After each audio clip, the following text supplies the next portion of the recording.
Les vases du dipylone comptent parmi les créations les plus ambitieuses de la céramique grecque. Retrouvés dans une nécropole aristocratique, à l'emplacement du rectangle orange, le long d'un axe majeur de la topographie d'Athènes, à une proximité très relative de la porte du dipylone qui a donné son nom au vase, ils se distinguent par leur taille monumentale, par leur fonction de marqueur de tombe et par leur iconographie. La renaissance d'images complexes au 8e siècle avant Jésus-Christ explique la place déterminante que le maître du dipylone occupe dans l'histoire de l'art grec et de la peinture occidentale. En 1943, Gerda Nottebohm s'intéressa à cette personnalité artistique qu'elle dénomma d'après son vase éponyme le maître de la grande amphore du dipylone à Athènes. L'article suscita bien des critiques. De principe, certains savants considérant que l'art géométrique était trop sommaire pour livrer les critères nécessaires à la distinction des mains de peintre. D'autres confortèrent le bien fondé de cette approche en critiquant les attributions, ouvrant la voie à l'étude de l'atelier, composé du maître et de ses compagnons. Comment attribuer ?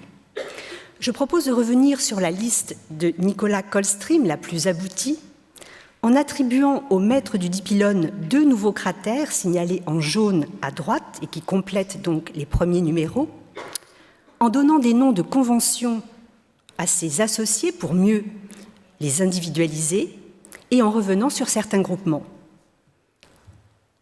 Au maître du dipylone sont associés 7 vases, dont 3 amphores monumentales qui signalaient des tombes féminines, et un cratère, un chef-d'œuvre du Louvre. Tout récemment, l'attribution du cratère au peintre des amphores a été discutée. Il est vrai que les thèmes exclusivement funéraires des amphores limitent les comparaisons avec l'iconographie masculine plus riche du cratère, et que le rendu des pieds des personnages diffère en partie.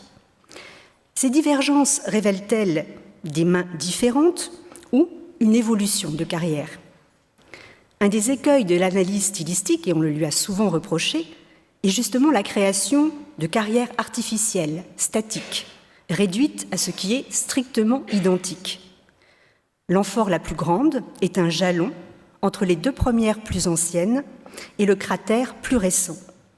Le type particulier des pieds, très courts, au bout arrondi, ne se retrouve plus sur le cratère, mais il n'est pas constamment attesté non plus sur les amphores.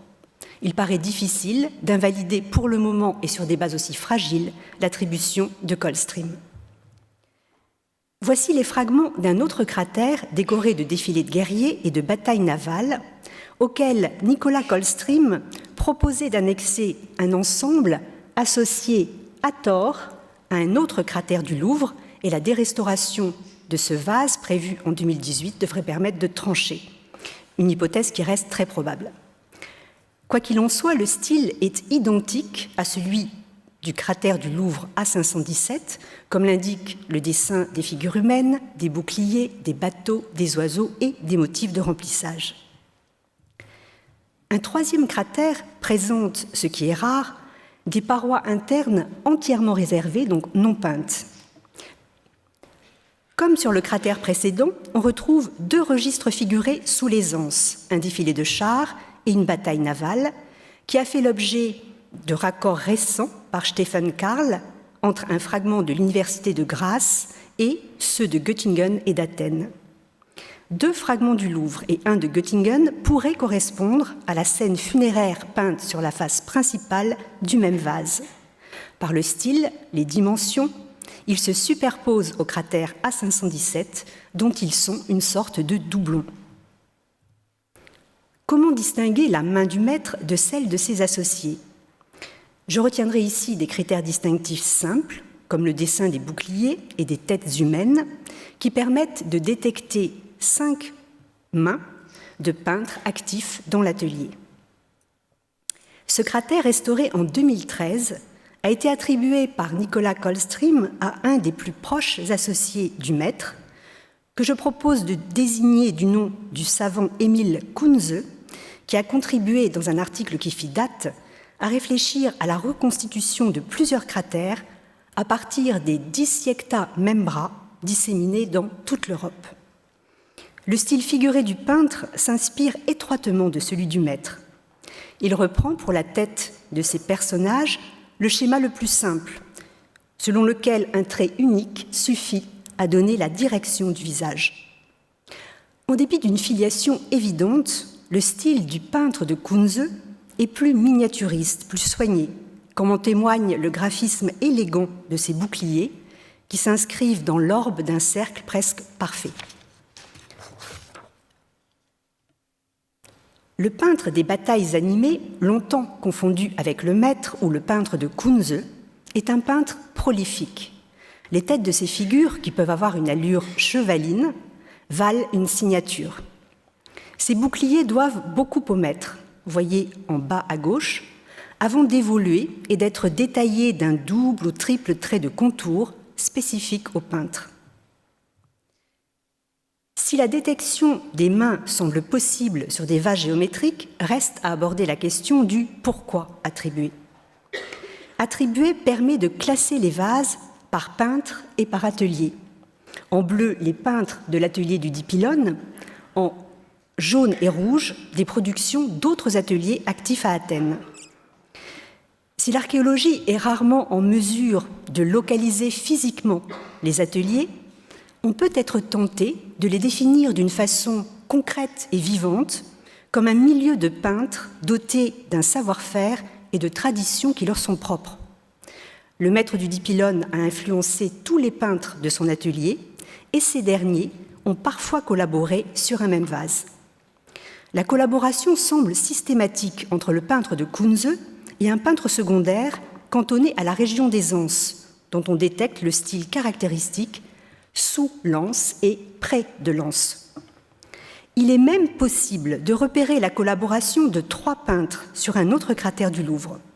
Le peintre de Kunze est le peintre principal, on retrouve le peintre des Anses et un troisième, le peintre des batailles animées, qui a travaillé au revers du vase.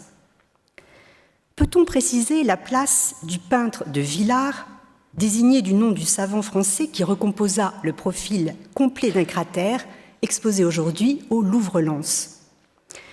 Sa production, isolée par Nicolas Coldstream, correspond selon moi à la dernière phase d'activité de l'atelier. D'ailleurs, je lui attribue le cratère du musée Rodin, associé par Nicolas Coldstream à l'atelier du Dipylone, et dont vous voyez 2 fragments en haut de l'écran.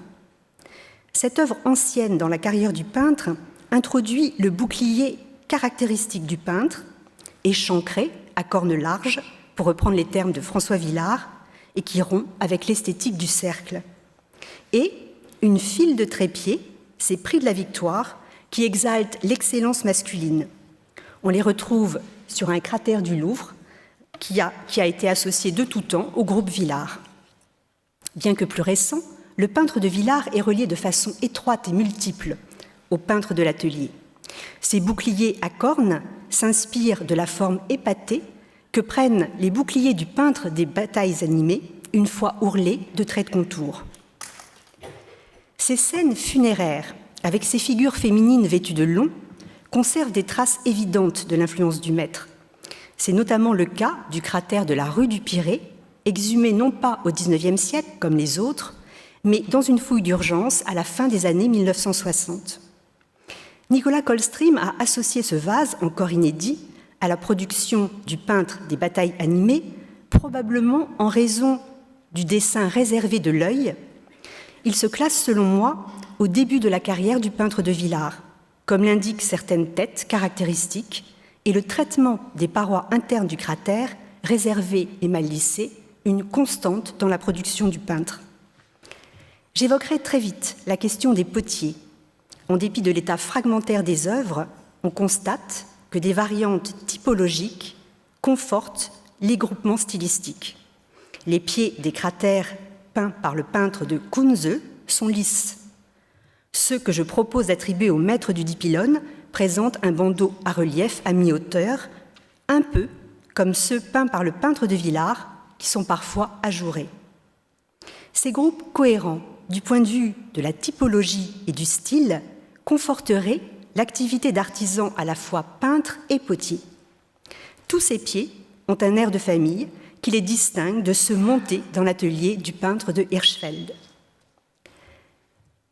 Les réflexions récentes, développées dans le contexte du nouveau connoisseurship, qui s'intéresse moins à l'attribution en tant que telle qu'à une approche plus collective des peintres, sont parfaitement adaptées à l'étude des vases grecs. La connaissance plus approfondie de l'atelier du Dipylone devrait offrir de nouveaux jalons pour reprendre le dossier complexe de la reconstitution de ces vases monumentaux lacunaires et disséminés dans au moins 25 institutions en Europe et outre-mer. Merci.